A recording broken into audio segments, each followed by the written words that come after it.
Heute ist das Innenleben der Kormoran unser Thema.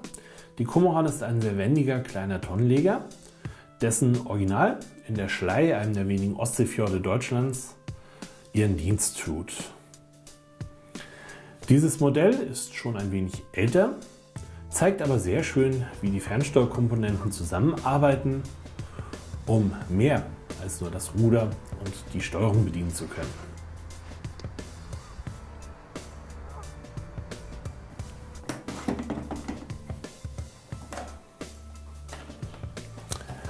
Der Einbau des Motors und der Lenkung sind auch hier wie im ersten Teil unserer Serie erfolgt.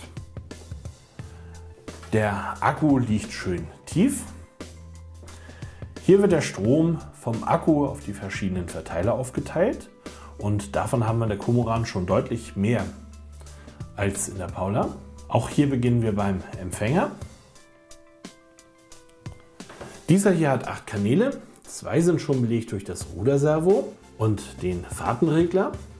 Dann haben wir die Stromzufuhr, aber dann haben wir hier noch 2 Kabel. Das erste führt zum Kranservo, ein normales Ruderservo, das über diese Kette hier den Kranausleger zur Seite schwenkt.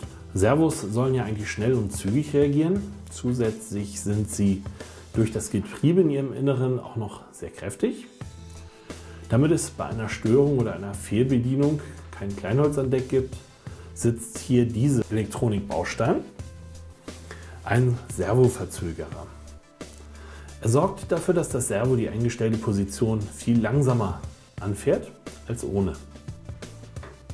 Sieht außerdem auch noch viel realistischer aus, als wenn der Kran die Fracht über Deck feuert. Das zweite Kabel führt zu einem Mehrkanaldecoder. Bei Teil 2 unserer Serie haben wir die entsprechenden Bedienelemente auf der Fernsteuerung schon kennengelernt. Das ist das Gegenstück dazu.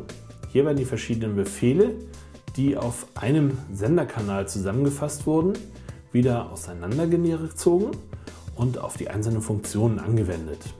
In unserem Fall sind das die Beleuchtung, der Schalter für den Radarmotor und die beiden Motoren zum Heben und Senken des Kranauslegers und des Kranhakens.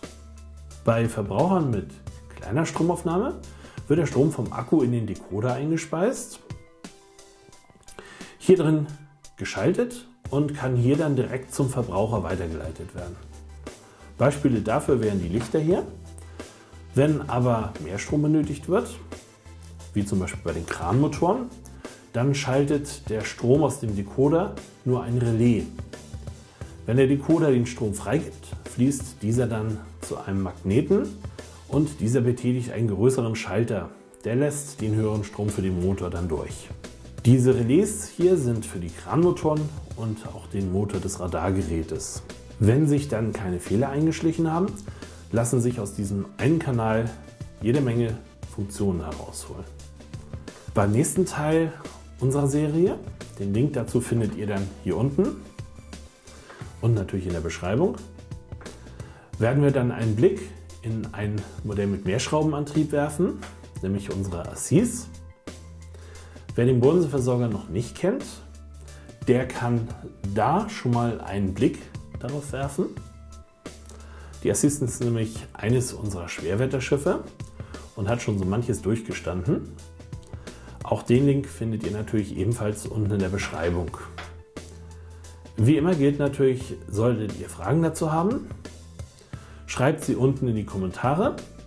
Wir werden sie dann beantworten. Inzwischen sind schon so viele Fragen zusammengekommen, dass wir nach dieser Serie ein komplettes Videoclip nur den Antworten zu den Fragen widmen werden. Wenn es euch gefallen hat, lasst uns einen Daumen hoch hier und empfehlt uns natürlich gerne weiter. Bis dann und bis zum 4. Teil.